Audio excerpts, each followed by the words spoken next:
Bonjour à tous, bienvenue à ce 114e lunch immobilier du Club d'investisseurs immobiliers du Québec. Yvan Cournoyer avec vous. Pour ce lunch, on vous souhaite la bienvenue. Merci beaucoup d'être là et d'être fidèle au poste. Aujourd'hui, on traite d'un sujet fort intéressant, la blockchain, la technologie du blockchain et l'immobilier. Donc, un sujet qui mérite qu'on en parle parce que ça suscite beaucoup d'interrogations. C'est incompris par plusieurs. Donc, on va traiter de ça, voir comment que l'investisseur peut tirer profit de ça, comment on peut avoir des opportunités grâce à cette technologie-là et comment elle va impacter le marché de l'immobilier dans les prochaines années. Avant de vous présenter notre invité, on va introduire Jean-Philippe. Salut Jean-Philippe. Salut Yvan. Ça va? Ça va mieux que la semaine passée. Merci du remplacement. La voix va un petit peu mieux. On s'en est sorti doucement. Doucement, mais sûrement. Effectivement, j'étais en congé la semaine dernière. Merci d'avoir été au poste avec Jean-Pierre Dussault. On parle de blockchain aujourd'hui avec Patrice Ménard, qu'on vous introduit. Donc, Patrice Ménard, qui est cofondateur de PMML, une agence immobilière en forte croissance présentement. En fait, ils sont toujours en forte croissance depuis que je les connais. Donc, salut Patrice. Salut, comment ça va? Ça va mieux en mieux, toi? Ça va super. Donc, bonjour à tout le monde. T'es en forme? En grande forme, oui. Yes. Oui. T'es prêt à répondre aux questions des gens? Absolument, absolument. Puis, je sens que c'est sûr que ce sujet qui est nouveau, donc qui suscite beaucoup la curiosité. Mais bon, c'est quand même assez important de comprendre ce qui s'en vient. Excellent, excellent. Donc, merci d'être là, Patrice. C'est très gentil de ta part. Avant de rentrer dans les questions qu'on vous invite à poser dans le chat, on va faire quelques petites annonces. 3 prix qu'on fait tirer à la fin du lunch. Donc, premier prix, 250 $ de rabais sur le programme Élite qui débute à Montréal le 11 février et à Québec le 4 février. Donc, premier prix qu'on fait tirer, donc 250 $. Ensuite, on a le Mastermind. Donc, tout savoir sur les Masterminds qui a lieu demain soir avec Isabelle Boyer. C'est en ligne. Et troisième prix, 150 $ de rabais sur la semaine à Miami. Donc, comment investir en Floride du 4 au 11 décembre. Il reste une semaine et demie pour vous inscrire. Et pour courir la chance de gagner, il faut partager le live et inscrire dans le chat le mot partager. Donc, comme c'était indiqué à l'écran, P-A-R-T-A-G-E, accent aigu. Donc, merci beaucoup de partager pour qu'il y ait le plus de monde qui puisse voir ce super lunch immobilier qu'on enchaîne avec Patrice. Moi, j'ai une question pour toi d'entrée de jeu. Peut-être nous expliquer un peu c'est quoi la blockchain? Absolument. En fait, le blockchain, c'est de façon simple, OK? C'est la technologie qui est en arrière de la crypto-monnaie. Donc, souvent, les gens vont mélanger les deux un petit peu. Puis lorsqu'on parle de blockchain, bien, les gens vont tout de suite penser que c'est de la crypto. Mais avec tout ce qui se passe avec la crypto-monnaie présentement, ce qui va ressortir gagnant en arrière de ça, c'est la technologie blockchain qui est vraiment rendue à une maturité où est-ce que ça va permettre d'aller chercher on pourrait dire que le blockchain, ça amène une sécurité qui n'a jamais été vue au niveau des transactions, toutes sortes de transactions. C'est le blockchain, donc le mot le dit, ça se trouve être une chaîne de blocs, si vous voulez, qui fait que lorsque toutes les conditions de chacun des blocs est remplies, à la fin, tu officialises la transaction. Et s'il y a un des points qui n'est pas fait comme il faut, ça ne marche pas. Et tout ça est traçable. Et un autre point important, c'est que c'est la décentralisation. Fait que le fait que le blockchain, les blocs vont être sur plusieurs, je vais parler de façon simple, là, de plusieurs serveurs, si vous voulez. Et que il n'y a pas personne qui peut truquer ça, si vous voulez. Fait que c'est vraiment de façon décentralisée, ce qui fait que quand tous les blocs sont remplis, après ça, la transaction a lieu. Fait que ça, c'est la côté blockchain. Mais Donc, si je comprends bien, il y aura pas de fraude qui pourra se faire dans le sens, ça va éviter des fraudes ou il pourra y avoir quand même des fraudes qui pourraient se faire ou des magouilles malgré ça? En fait, tu sais, encore là, il y a pas, les fraudes vont toujours en avoir. Mais ce n'est pas le blockchain qui va créer les fraudes. C'est que les fraudeurs vont juste en aller sur un système différent et c'est le processus à la fin. Fait que tu as bien beau faire une transaction, c'est pas le blockchain qui va faillir. c'est si tu ajoutes de quoi qui n'est pas correct ou si tu fais une transaction immobilière et en arrêt de ça, c'est pas bien fait, ben c'est pas le blockchain le problème. Ça se trouve être les individus en arrière. Donc, bien sûr, on n'est jamais à l'abri de la fraude, que ce soit sur n'importe où. Mais la bonne nouvelle, c'est que le blockchain va amener quand même une sécurité qui n'est vraiment pas égalée jusqu'à maintenant. J'imagine que l'AMF va être... Est-ce que l'AMF rentre en ligne de compte là-dedans? Pour des transactions... Éventuellement, oui. En ce moment, ils sont en train d'étudier ça vraiment de façon solide. Mais, tu sais, ce serait le fun de discuter en bout de ligne qu'est-ce qu'on va faire au bout, puis qu'est-ce qui est bon pour l'investisseur, puis quand est-ce que ça va arriver. Puis ensuite, reverse engineering, puis revenir à maintenant, puis c'est quoi les défis. Parce que le blockchain en tant que tel, la technologie est quand même assez simple. C'est quelque chose qui est hyper important, qui s'en vient. Mais c'est pas la blockchain qui va freiner la progression au niveau de l'investissement immobilier, mais plus la regulation. Aidez-moi pour trouver le mot en français. La régulation, si on peut dire. Je pense que c'est ça. Puis ça se trouve être au niveau de la conformité que ça va être un point important. Parce que la blockchain, c'est une... on sait comment que l'Internet a littéralement complètement révolutionné la façon qu'on fait de l'investissement immobilier. Imaginez, retourner avant le temps d'Internet. Premièrement, on n'a pas ces belles discussions live là, en temps réel. 2, on n'a pas de registre foncier en temps réel. 3, on n'a aucune information par rapport aux villes, les rôles fonciers.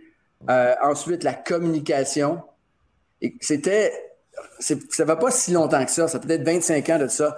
Et ce que l'Internet a fait, l'Internet est une technologie de communication et d'information. Donc, en étant une technologie d'information et de communication, ça a quand même révolutionné la façon qu'on communique. Aujourd'hui, la preuve, c'est que je ne sais pas combien il y a de monde en ligne, mais en temps réel, on se voit, puis c'est quelque chose qui n'existait pas. Le blockchain n'est pas une technologie d'information et de communication, mais le blockchain est une technologie de transaction. C'est une technologie qui est transactionnelle.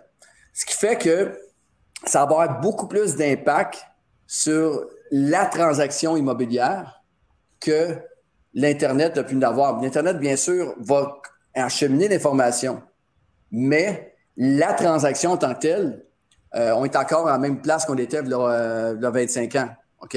On a une idée, Patrice, d'un peu quand ça va s'implanter, tout ça? Parce que là, on en passe, ça fait comme 3-4 ans à peu près, là, mais quand ça peut s'implanter de façon sérieuse en immobilier, là, il y a peut-être des transactions qui se font à Détroit. Je sais qu'il y a des choses qui se font avec Realty, mais au Québec, c'est un horizon d'implantation de ça? En fait, demain matin, ça peut se faire, OK? Sauf que qu'on pourrait dire l'utilisation, comme l'Internet a été, ça fait 40 ans que certaines personnes sont sur Internet, là. Ça fait 20 ans que nous, on travaille là-dessus. Mais l'adoption de masse va être, les gens, quand on va lire un petit peu là, sur faire de la recherche, elle va être entre 3 et 4 fois plus rapide que l'Internet. Donc, les gens prévoient que d'ici 5 à 10 ans, c'est là que ça va se passer. En fait, quand tu vas l'implanter.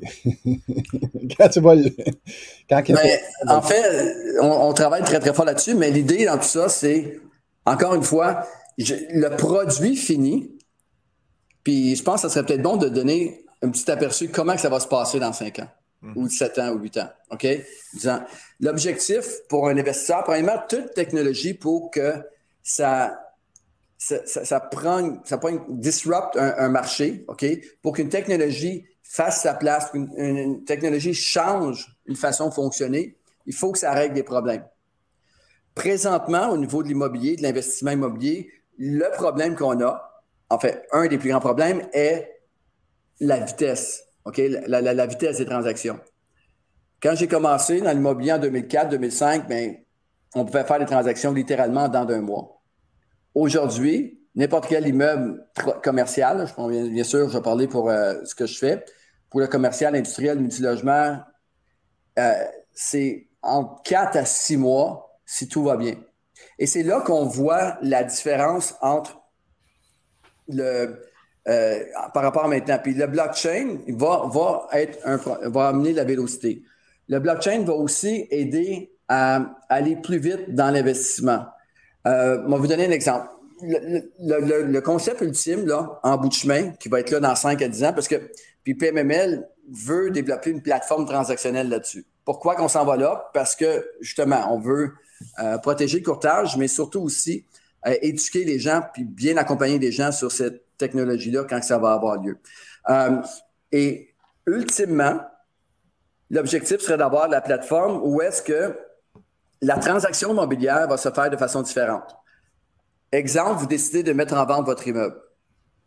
Là, ce qui va arriver, c'est qu'on va inverser un petit peu la façon qu'on fonctionne maintenant. Ça veut dire que vous allez faire un rapport d'inspection, vous allez faire une évaluation, vous allez faire un rapport environnemental, sortir tous vos certificats d'incendie, toutes les mises à jour.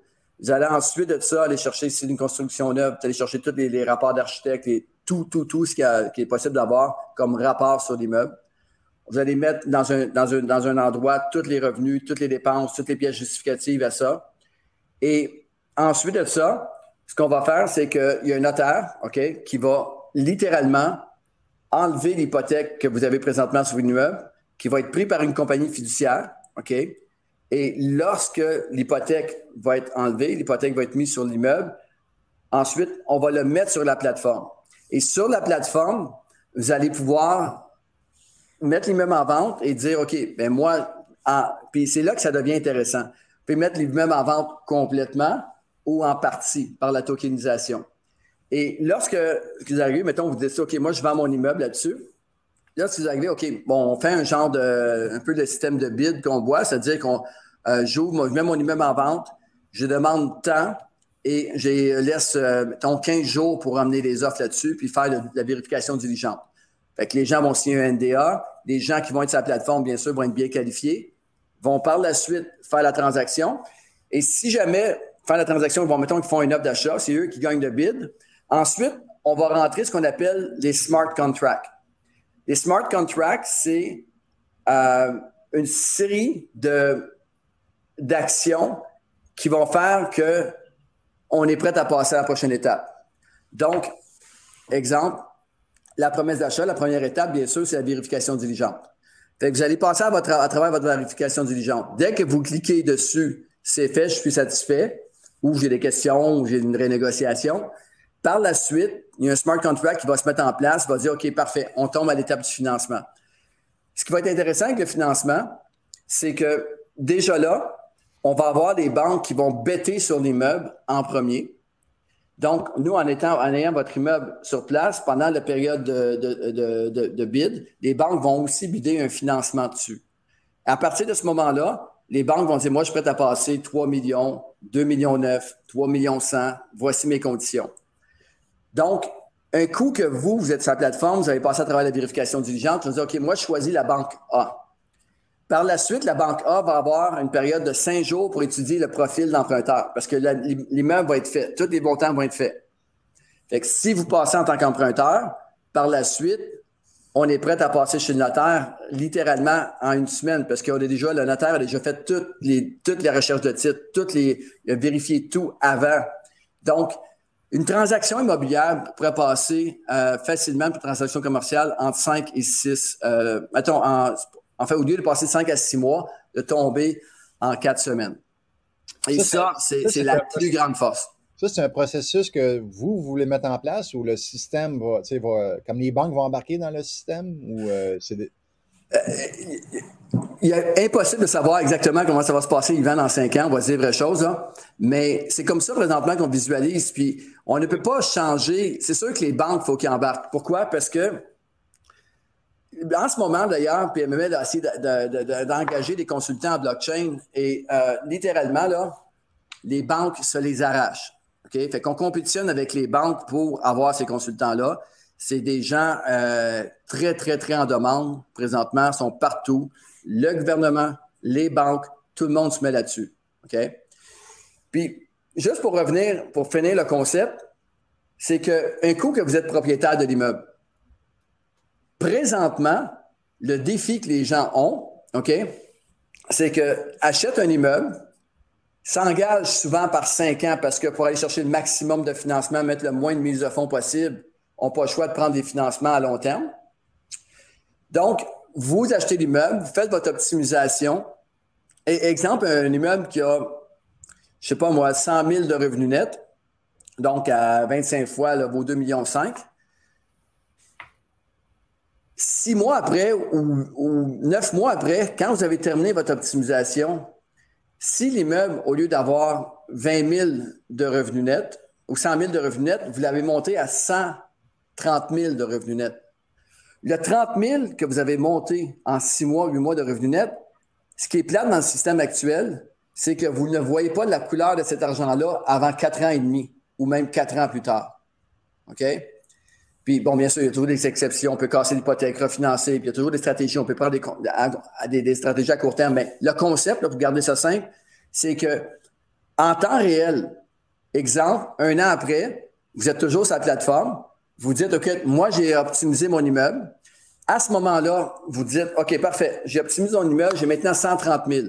Donc, j'y dois à 30 000 fois 25. Il y a quelqu'un qui peut me faire un calcul rapide. On va donner à peu près 750 000. 750. Comment? 750. 750 000 de revenus.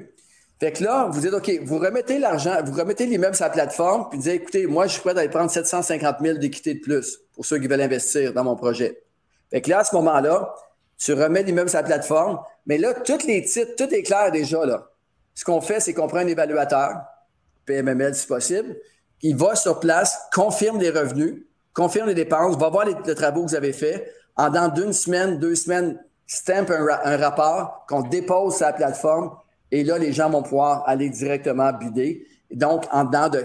Puis, c'est automatique. Là, mettons que vous... Patrice, on a perdu ton son, Patrice. Excusez. Okay. Merci. Donc, je t'ai rendu où, mettons que vous avez mis 750 000, les gens réinvestissent dans votre projet et là, vous n'avez pas besoin de 750 000 en temps réel. Vous prenez cet argent-là, puis vous allez le mettre sur un autre immeuble de la plateforme pour faire travailler l'argent avant que vous trouviez un prochain deal. En tout cas, il y a toute une mécanique de vélocité. Et là, on a parlé des banques, mais éventuellement, monsieur tout le monde va pouvoir investir 50 ou 25 000 là-dessus. Et c'est là que l'AMF et tout, ça va se réglementer. Mais l'idée, c'est qu'il va y avoir un investisseur de Dubaï ou un investisseur de la Miami ou un investisseur du Brésil qui pourrait littéralement rentrer sa plateforme puis y aller puis investir. Et là, maintenant, on parle de crypto-monnaie, on va parler de dollars, de fiat, de dollars ou de USDT. On va rentrer avec des systèmes monétaire. Que ce soit le Bitcoin, que ce soit peu importe, ça va être quoi la monnaie, ou si c'est encore de dollars US ou de dollars canadiens, il n'y a pas de souci. Parce que là, tout le monde pense au Bitcoin. Et moi, le Bitcoin, c'est comme de l'or. C'est comme la ruée vers l'or. Puis les gens qui ont réussi à faire de l'argent lors de la ruée vers l'or, c'est les gens qui ont fabriqué des pelles et des pics, et non pas ceux qui ont cherché de l'or. Et de là, nous, l'intérêt pour PMML à développer cette technologie-là. Excellent. C'est très bien expliqué. Merci, Patrice. On va faire une petite pause de 2 minutes pour faire des annonces, puis après, on revient. Je ne sais pas si les gens se sont manifestés. J'ai une couple de commentaires là, dans le chat que c'était fort intéressant et tout ça. Il y en a qui ont parlé évidemment de crypto à travers ça, puis d'Elo. C'est ça, Delo, je pense? Oui, on en reparle après les petites annonces, Patrice, c'est bon? Parfait. Donc, ce qui s'en vient pour le club à court terme, 4 au 11 décembre à Miami, comment investir en Floride. On est quasiment 35-40 investisseurs. On va aller passer une semaine ensemble pour voir comment on peut investir là-bas. On va aller voir différents comtés. Donc, on va avoir des immeubles, des condos. On va également faire la formation en salle, évidemment. Donc, il vous reste 1 semaine et demie pour vous joindre à nous. Dernière journée pas du vendredi fou, mais du long week-end fou. C'est le cyber lundi aujourd'hui. Donc, 50% de rabais sur nos formations préenregistrées d'ici minuit, 23h59 ce soir. Donc, profitez-en.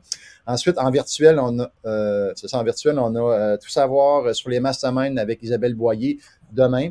Donc, on peut aller sur le site du club pour s'inscrire. Le lendemain, on a Jean-Philippe avec Nicolas, donc son partenaire, qui vont être à Québec pour partager une partie de leur parcours et comment ils ont bâti une équipe de rêve pour se rendre à, je pense, plus de 400 logements présentement. Donc, soyez au rendez-vous. Le lendemain, formation avec Jean-Philippe, transformé en opportunité des multilogements trop chers. Donc, c'est en salle à Québec. Et le 6 décembre, on a Jean-Philippe qui revient à Montréal avec Nicolas. Et peut-être après, Jean-Philippe, tu pourras nous partager un petit peu de quoi vous allez parler plus précisément. Et dernier événement, ou avant-dernier événement des annonces, c'est le 14 décembre prochain, la 25e soirée virtuelle avec Salon d'experts. Donc, vous allez dans les salons qui vous intéressent selon les sujets. Et soyez des nôtres, c'est gratuit, mais 100% qualité comme d'habitude. Excellent. Donc, Jean-Philippe, pour la présentation, ben c'est ça, on va mettre à jour. Hein, le dernier témoignage au club que j'avais fait, c'est 2018. Fait que les choses ont changé, bien des choses ont évolué. Puis encore une fois, vu que je suis coach au club, on va essayer d'être très pédagogique à travers ça. Les bons coups, les mauvais coups, ce qu'on a appris, ce qu'on ferait différemment. Donc, on va essayer de vous donner les trucs. Fait que ça n'a pas manqué là, pour le prix que ça coûte assister à la soirée. Je pense que vous allez avoir des bons trucs. Excellent. Good. Juste un petit commentaire, c'est que PMEL, on a des applications, on développe toutes sortes de choses, puis Jean-Philippe Claude, puis son partenaire, bien sûr, sont dans le top 3 des gens qui ont acheté le plus d'immeubles sur l'île de Montréal dans la dernière année. Donc, je pense qu'on a beaucoup à apprendre à cette conférence-là. Bravo. Merci. Merci. Un nominé. Oui, c'est ça, nominé. Félicitations d'ailleurs, Patrice. On se l'est dit en coulisses, mais félicitations pour le prix. Hein. Il y avait un super gala pour le groupe Levic là, qu'on salue, là, qui sont un petit peu plus volet construction, là, mais que vous avez reçu, toi et Sana, 2 beaux prix. Là. Tu peux les nommer. Le nom de la catégorie est assez long. Là. Fait qu'on a eu le prix d'or de mon côté. Sana, le côté inspiration. Puis PMML a gagné pour toute l'équipe ensemble. On a gagné pour la croissance. Et le blockchain n'est pas encore là, mais je peux vous assurer que c'est juste le début par rapport à tout ce qui s'en vient. Mais en tout cas, je trouve ça intéressant. C'est pas évident. On essaie souvent de comprendre, Yvan. Les questions vont souvent tourner comment ça fonctionne la blockchain, mais je ne sais pas exactement comment l'Internet fonctionne en ce moment, mais je m'en sers tout le temps. On dit un jour, on va aller sur Internet. Là, aujourd'hui, on est littéralement dedans. On dit un jour, on va faire des transactions sur le blockchain. Puis dans 5-10 ans, on va être dedans le blockchain, littéralement. Fait que c'est juste une question de s'adapter en tant qu'investisseur, puis de comprendre et de voir la possibilité énorme là, de la vitesse, les fonds, tout va être décentralisé. Donc, ça va être quelque chose qui est vraiment intéressant. Good. Jean-Philippe, as-tu ciblé des questions des gens dans le chat? C'est des questions qu'on pouvait répondre facilement. Est-ce que les gens pouvaient être partenaires, différents partenaires dans les immeubles? La réponse était oui. Là. Je pense que tu l'avais dit, Patrice. Moi, je trouve ça vraiment, vraiment intéressant. Je trouve que la technologie est vraiment prometteuse. On a une décentralisation d'informations. Donc, on parlait de piratage tout à l'heure.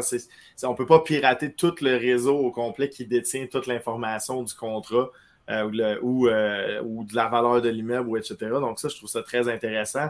Là où je me pose la question, je sais que tu avais des démarches, Patrice. Où en est l'AMF? Parce que là, on est sur le bord des valeurs mobilières aussi en même temps. Valeurs immobilières. As-tu des avancements? Y a-tu des pépins qui peuvent se pointer à l'horizon? Ou, Ben, en fait, c'est ça. Donc, technologiquement, c'est possible. Littéralement, l'équipe ici, là, comme on arrive d'une conférence à Miami, il y avait François Gagnon, Abbas Saad, qui sont courtiers PMML, qui sont vraiment mordus de tout ce qui est blockchain. Et on avait aussi les programmeurs qui sont venus, Mathieu, Nathan sont venus avec nous, Jean-Gabriel Mainville, notre chef des opérations. Puis on était 4 jours en fait, 4-5 jours là-bas à Miami. Et on s'est vraiment imbibé de tout, là. Ça aurait été un mastermind incroyable. Puis, et c'est la même chose aux États-Unis. Le souci n'est pas la technologie, parce que c'est quelque chose qui est quand même relativement simple pour des gens qui sont dans la programmation. La technologie est au niveau des règles. Et c'est là quand tu parles de l'AMF, parce que PMML, je crois, c'est sûr qu'on serait capable de sortir cette technologie-là en 6 mois, là, puis de faire cette plateforme-là. Le problème que j'ai, c'est on a l'AMF, l'OASIC, la Chambre des notaires. Comment? La Chambre des notaires. Oui, mais pour PMML, mettons, on n'a pas de notaire encore, mais ce qui fait que la Chambre des notaires et tout ça, ça va venir. Mais juste, exemple, au niveau de l'AMF, le défi, c'est qu'on parle de tokenisation. Et la tokenisation, c'est pas loin de la vente d'actions. Exact. Okay? Donc, en tant que courtier immobilier, je ne peux pas vendre des actions d'une entreprise. Je le peux seulement d'un immeuble. Seulement, en tout cas, je peux le faire seulement si l'immeuble est l'actif principal de l'entreprise. Donc, en tant qu'investisseur, demain matin, vous ne pouvez pas lancer votre immeuble publiquement et dire « Hey, j'ai besoin de 1000 investisseurs à 1000 piastres chaque. » OK? Le souci, encore là, vous faites l'épargne publique. Fait que ça prend des licences pour faire ça. Ça prend des prospectus. Ensuite, il y a des investisseurs qualifiés, des investisseurs non qualifiés. OK? Et là, il y a toute une réglementation. Fait que c'est ça qui va être le plus grand défi. D'ailleurs, PMML, vous pouvez vous annoncer vraiment en primeur, là, le 5 et le 6 mai 2023, je vais demander à des gens d'équipe s'ils peuvent mettre le lien. Il y a une conférence qui attend 2-3 000 personnes à Montréal sur le blockchain, NFT, et PMML va animer deux panels qui ont là-bas, mais c'est une grosse conférence. Ça va être au Palais des Congrès, il va y avoir des milliers de personnes, puis ça va parler de toutes sortes de sujets, entre autres de l'immobilier. Puis un de mes objectifs pour la conférence, c'est d'avoir une discussion ouverte avec toutes les autorités, d'emmener des gens de l'AMF, d'amener des gens de l'OASIC, d'amener des gens où est-ce qu'on va pouvoir dire « Hey, où est-ce qu'on s'en va avec ça? C'est quoi les défis? » Puis ça ne veut pas dire que ces organismes-là vont vouloir venir participer et publiquement donner leur opinion en avant, mais je vais être capable de travailler quand même pour avoir ces discussions-là, puis peut-être avoir des consultants ou des avocats, des gens qui sont très proches de la réglementation. Et là, présentement, vous faites juste, allez sur Google, là, faites blockchain, droit, immobilier, code civil. Vous allez voir que tous les gros bureaux d'avocats à Montréal ont déjà commencé à développer leur équipe sur cette technologie-là et les droits là-dessus. Oui, parce que ça soulève bien des points. On ne répondra pas là nécessairement, mais tu sais, qu'est-ce qui arrive en cas de reprise bancaire? Si, mettons, une reprise bancaire, les gens qui ont mis des tokens en deuxième ou derrière une hypothèque, qu'est-ce qui arrive avec ça? Est-ce que les banques pourraient interdire, comme ils interdisent des fois des deuxièmes hypothèques, ils pourraient dire on interdit toute tokenisation par la suite? Est-ce que ça va se faire sur des immeubles qui n'ont pas d'hypothèque? En tout cas, moi, j'ai plein de questions, mais c'est sûr qu'on ne peut pas y répondre. On est là pour répondre. Mais tu sais, Yvan, je n'ai pas la vérité absolue, mais c'est toutes des questions qu'on s'est posées, là. Hey, en Floride, on était jusqu'à 2 heures du matin à brainstormer, là. OK? Puis on était parti sur des concepts pas mal flyés que je ne dirais pas là aujourd'hui, mais à un moment donné, c'est ça, c'est un des points. C'est-à-dire que si tu tokenises un immeuble, quelqu'un pourrait tokeniser à 100%, aller chercher des investisseurs, puis après ça, aller chercher une hypothèque régulière. Il faut absolument, OK, qu'il y ait une hypothèque enregistrée, soit par une plateforme fiduciaire, sur l'immeuble, pour pas que la personne aille chercher parce qu'on parlait de fraude tantôt. Mais quelqu'un qui, c'est pas long, là, les fraudeurs vont voir ça, dire, hey, je vais aller tokeniser mon immeuble, puis de l'autre côté, je vais aller chercher une hypothèque avec une banque principale. Et là, tu te trouves à avoir de l'argent des deux côtés. Et là, bon, c'est on sait que les banques ne s'enregistreront pas s'ils n'ont pas le premier rang. Donc, c'est qui va manger le coup encore? Fait que de là, il est important d'avoir l'AMF et tout ça qui s'implique. Je veux vraiment que ces organismes-là embarquent dans le jeu. Et je sais qu'ils sont déjà là-dessus, mais qui embarquent le plus rapidement parce qu'il peut y avoir toutes sortes de scénarios si ce n'est pas bien fait. Donc, en tant qu'investisseur, on l'a vu avec ce qui s'est passé il y a 2 semaines aux États-Unis. Fait que c'est pas long que tout ce que au niveau de la plateforme FTX, je pense. Donc, c'est tout ce qui s'est passé. Donc, c'est important qu'il y ait une réglementation en place. Et pour ça que PMML, même si on le peut, on n'ira pas là-dessus dans 6 mois ni dans 1 an. Et je veux vraiment pas être celui qui va casser la glace là-dessus. Il y a déjà des entreprises qui le font, des investisseurs qui le font. Il y a des plateformes comme Realty que tu as parlé tantôt. Vous pouvez donner même le lien. Là. Souvent, c'est Realty. OK? Realty avec un T. Mais ça, tu vois, c'est un investisseur qui, lui, a décidé d'aller chercher des fonds lui-même pour pouvoir, par la suite, réinvestir. Fait qu'il achète des immeubles, il se refinance avec la tokenisation en crypto et il reprend l'argent.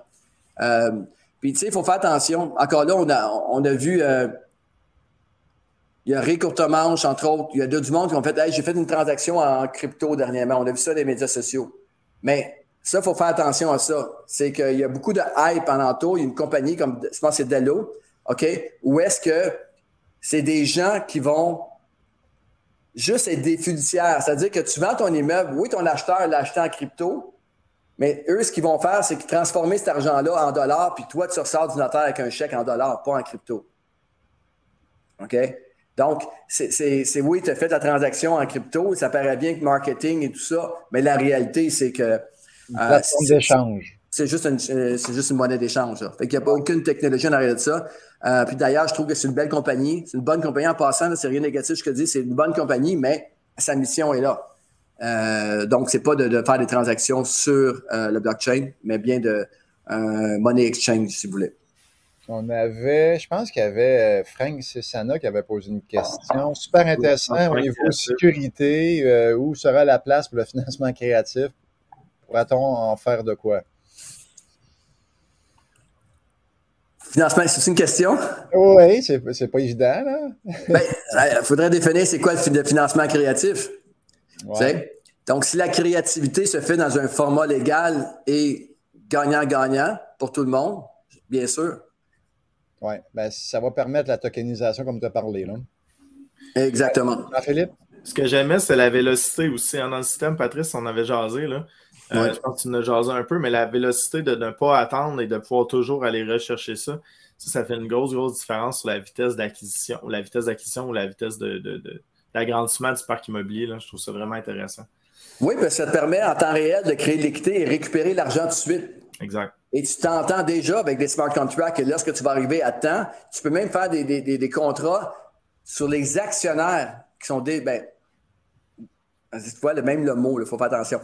Les gens qui possèdent des tokens sur l'immeuble, vous dites, regarde, moi, dans 6 mois, je réévalue, et dans 1 an, tu as un droit de priorité sur la plus-value qui va se faire à ce moment-là.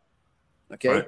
Et c'est des smart contracts qui disent, OK, si tu te rends à 130 000, on est à 100 000, moi, j'achète. Fait que, automatiquement, là, la personne, elle a signé. Là. Fait qu'à ce moment-là, quand tu te rends au 130 000, une personne, un évaluateur dans le système régulier va aller visiter parce qu'on parle quand même beaucoup de virtuel, mais ça reste des immeubles en bois et briques ou en béton, donc physique.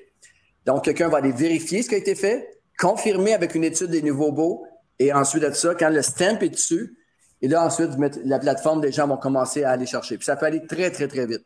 C'est incroyable les possibilités. Puis pas se limiter au Québec. L'expansion internationale de PMML va se faire littéralement là-dessus, sur cette plateforme-là.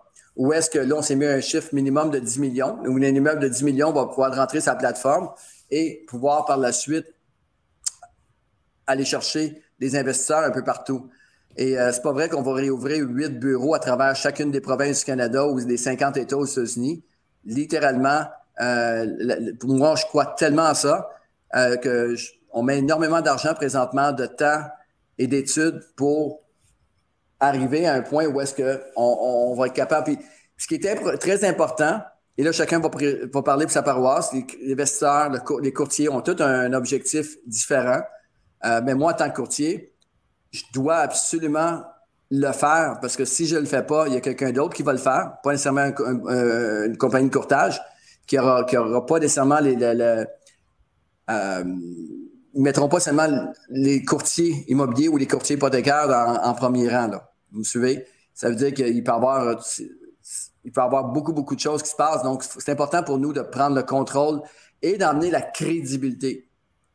Et, tu sais, un coup de PMML, si vous voyez qu'une plateforme PMML est là, c'est parce que vous savez, surtout ceux qui me connaissent, ceux qui ont transigé avec nous, que ça va être très, très, très sécure et il n'y aura pas justement de façon de financement créatif non légal qui va se faire là-dessus. Ça va être impossible.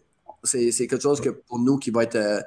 fait que on va emmener la confiance. Parce que en ce moment, ce qui est important dans tout, quand on parle de blockchain ou on parle de crypto, c'est l'aspect de confiance. Et c'est ça qui manque présentement au marché. Excellent. Hey, Patrice, le temps file. Ouais.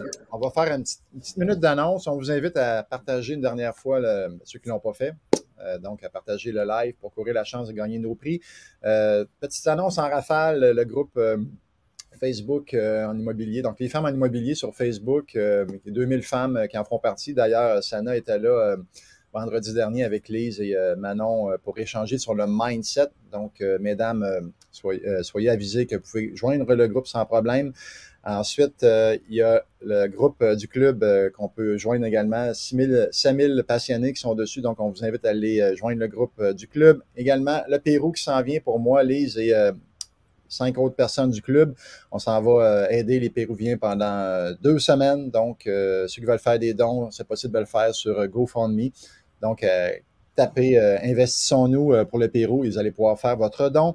Notre magazine virtuel magazine virtuel qui est en ligne, donc disponible. On peut le consulter dès maintenant. On vous invite à aller voir les articles qu'on a mis. Il y a des conseils, des trucs, des entrevues, il y a des vidéos également qui ont été faites. Donc, c'est en place, c'est disponible sur le site du club. Le podcast qu'on a vu passer juste avant, donc visitez notre podcast. On fait les bons coups de nos membres. On a une dizaine, presque une dizaine d'épisodes de fait. Donc, c'est des gens qui partagent leurs transactions pour vous inspirer, vous motiver, vous donner des trucs à travers tout ça. Ensuite, on a faire appel à nos membres corporatifs. Donc, Patrice et Sana font partie. Donc, PMML sont là, entre autres. Et il y a une trentaine de compagnies qu'on peut utiliser et faire appel pour garder notre coffre d'investisseurs immobiliers. Et dernière petite annonce, notre programme élite qui commence en février à Montréal et à Québec. Donc, les inscriptions sont ouvertes. Donc, ne tardez pas. Plus vite qu'on réserve, mieux que c'est. Et voilà. Good. Est-ce qu'il y a des questions qui se sont ajoutées, Jean-Philippe? Ben, il y avait Simon qui amenait un point intéressant au niveau du marché boursier. La question est longue, je vais la lire. Contrairement au marché boursier, l'immobilier est un marché imparfait puisque l'information n'est pas accessible par tous au moment voulu. L'immobilier sur le blockchain fera-t-il perdre cet aspect unique du marché de l'immeuble? Qu'est-ce que tu en penses, Patrick? Patrice. Écoute, ben en effet, c'est un peu le rôle du blockchain va vraiment être la transparence des transactions. Ça va amener quand même, quand on parle de vélocité et de faire des transactions en dedans d'un mois, définitivement, ça vient avec les avantages d'aller vite, mais le désavantage où est-ce que tout doit être transparent. Là. Tu peux pas, c'est-à-dire que je comprends bien ce que Simon veut dire, peut-être dans le fond, où est-ce que le marché est imparfait, où est-ce que tu peux littéralement faire des transactions indirectes ou des gens qui ne connaissent pas le marché puis acheter des immeubles peut-être moins chers ou ainsi de suite. Je pense que ça va toujours rester. Reste que la transaction en tant que telle va devenir beaucoup plus transparente. Puis avec le temps, puis là, on parle de blockchain, on parle de transactions, parce que bien sûr, PML, c'est des transactionnels. Mais imaginez la gestion immobilière sur une plateforme blockchain où est-ce que tu es capable de rentrer sur un immeuble. Puis Abbas Saad de notre équipe, d'ailleurs, pour ceux qui vont en semaine des millionnaires, Abbas va faire un focus group avec moi. Puis Abbas a littéralement vraiment tout pensé comment un immeuble peut être géré sur blockchain avec le niveau des baux, au niveau des renouvellements, au niveau... Écoute, c'est incroyable ce que... Puis imaginez que vous avez un immeuble qui est bâti sur blockchain où que chacune des transactions de location avec un historique de 5 ans, 7 ans, 8 ans, c'est ce qui va arriver après que le blockchain soit là. 5 ans, 10 ans après, où est-ce qu'on va être capable d'aller chercher un historique d'un immeuble sur tout, les locataires, sur les transactions, sur les augmentations que ce même locataire a. Il y a eu les contestations que ce locataire a. Donc, le blockchain va amener, par la force des choses, une transparence. Cool. Excellent. Déjà, les 42, on va procéder au tirage. Après, on va faire le petit mot de la fin avec toi, Patrice. Donc, merci à tous ceux qui ont partagé. Premier prix qu'on fait tirer, c'est 250 $ de rabais sur le programme élite, gagnant-gagnante.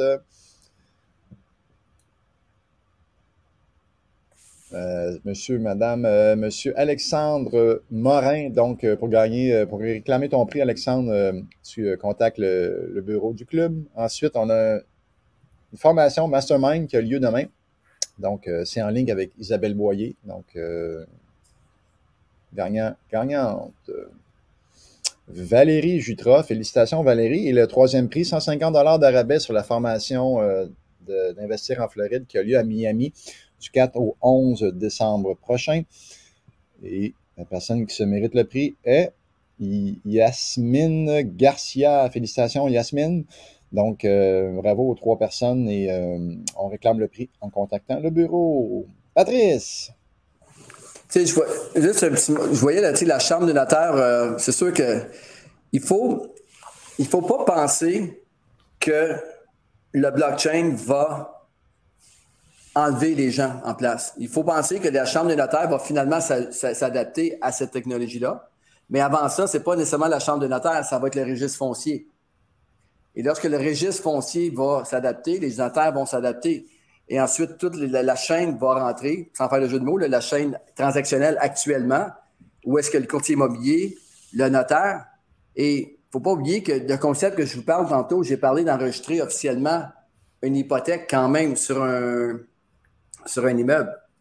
On n'a pas le choix. Maintenant, le notaire n'aura pas le choix de le faire d'une façon traditionnelle pour l'instant. Fait qu'il ne faut pas penser qu'en 5 ans ou 10 ans, toute la transaction va se faire complètement, mais il s'agit juste d'aller chercher une partie de la transaction. Puis en ce moment, ce qui est important, c'est l'efficacité, la rapidité. Puis bien sûr, les 2 grands défis, c'est la vitesse puis le financement présentement au niveau immobilier. OK? Donc, si on règle ces 2 choses-là pour débuter, bien, je pense que ça peut aller beaucoup plus vite. Puis en même temps, ça va amener de la transparence. Beaucoup de défis qui s'en viennent, ça va vraiment, ça va shaker dans le fond le marché, tout ça. Hein. On le voit, là, beaucoup d'intervenants qui ont à être d'accord puis à travailler dans le même sens. J'ai hâte de voir la suite. Patrice? Je pense qu'on va être au premier rang avec le club là, de se tenir à jour là-dessus. Oui, puis on aimerait ça être là le 5 et 6 mai, si possible. Absolument. Vous voulez nous inviter, on va y aller.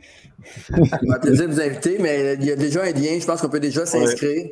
Ça va être une grosse conférence. Puis, tu sais, on parle d'immobilier, là, mais le blockchain, NFT, Metaverse, tout ça, c'est tout un monde. Tu sais, quand on était à la conférence à Miami, il y avait même des gens là, qui parlaient du Metaverse puis de vendre des immeubles dans le Metaverse et tout ça.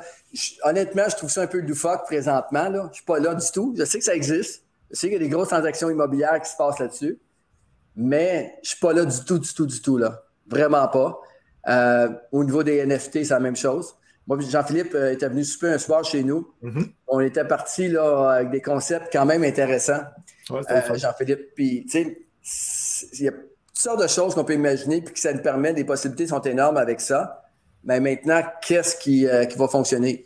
Puis c'est comme toute la leçon qu'on a eue par rapport aux crypto-monnaies dans les dernières années. Par rapport il y a toutes sortes de crypto-monnaies qui ont sorti, puis il y a eu des bitcoins, puis il y a eu des shitcoins aussi.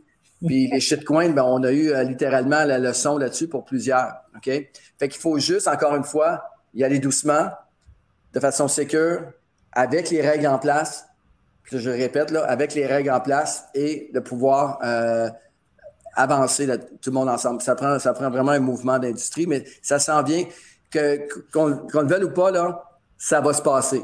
C'est trop avancé présentement au niveau de la technologie, qu'est-ce qui se passe à travers la planète présentement pour penser que ça n'existera pas. C'est évident que tout le monde s'en va vers là, fait qu'il faut juste maintenant comprendre et pas nécessairement être, dans mon cas, là, avec la grandeur de l'entreprise qu'on a, je ne suis pas moi qui va aller se casser la bouche là-dessus pour commencer. Good. Hey, merci Patrice de ton temps, fort généreux. Très bonne information, pertinente comme toujours, puis ça promet pour les années à venir. Vous allez sûrement être des pionniers encore une fois dans le domaine. Donc, merci d'avoir été là, très généreux Patrice. On se revoit, nous, je ne sais pas quand on se revoit, mais sous peu. Donc, on va se voir sous peu, puis ouais. On continue à suivre ça. Ça va à plusieurs conférences. Je vais aussi peut-être faire un petit groupe là pour ceux qui s'intéressent, qui parlent de blockchain immobilier, un petit groupe Facebook, puis je vais vous envoyer un peu d'infos là-dessus, mais je pense que ça peut être intéressant d'avoir des belles discussions, s'informer. Pour les courtiers qui sont présents, j'ai déjà un groupe qui est ouvert à tous les courtiers du Québec, courtier immobilier, courtier hypothécaire, où est-ce qu'on parle un peu là, de comment que la profession peut évoluer à travers cette technologie-là. Mais je suis vraiment ouvert à toute discussion. Je vois des gens là, qui ont proposé de nous aider. Ce qu'on a besoin présentement, c'est littéralement de l'aide politique et légale. C'est ça qu'on a besoin présentement. Puis, je pense que le web conference va donner une belle visibilité au Québec avec cette technologie-là. Puis qu'est-ce qui s'en vient, ça va peut-être faire bouger les choses. Donc, merci à tous. Merci de l'invitation. Merci, Patrice. Ça fait plaisir. Jean-Philippe, petit mot de la fin. Yes, ben, vraiment très intéressant. J'ai hâte de voir ça. Évidemment, la législation c'est ça. Donc, il faut faire bouger un peu la législation parce que je pense que tout le monde a avantage d'avoir cette technologie-là. Là. Je pense que ça va révolutionner l'immobilier, même le système bancaire, on en parlait. Donc, très intéressant en espérant que ça réussisse à faire son chemin. Si jamais il y a quelqu'un qui nous écoute, qui a un bon levier politique et essaie de faire des bonnes pressions, je pense que ça serait bénéfique pour tout le monde. Good. Hey, merci Jean-Philippe d'avoir été là. La semaine prochaine, nous, on se revoit. On va recevoir M. Lépine. Donc, il va nous parler des prêteurs privés. Comment les prêteurs privés peuvent vous être utiles dans votre processus? Comment travailler avec eux? Quelles sont leurs conditions, leurs exigences? Comment ils peuvent être des bons associés avec vous dans une transaction? Bref, on va parler de long en large des prêteurs privés. Donc, merci beaucoup d'avoir été là. On se revoit, nous, le 5 décembre avec M. Lépine et la dernière sera le 12 décembre avec Charles Côté de Drôlement Inspirant. Donc, l'an dernier, il avait fait, le 6 décembre, il était venu nous rendre une petite visite. Donc, on termine l'année encore avec Charles. Donc, merci beaucoup d'avoir été là, d'être au rendez-vous, d'être fidèle à toutes les semaines. Et merci beaucoup, puis bonne semaine à tous. Go, go, go!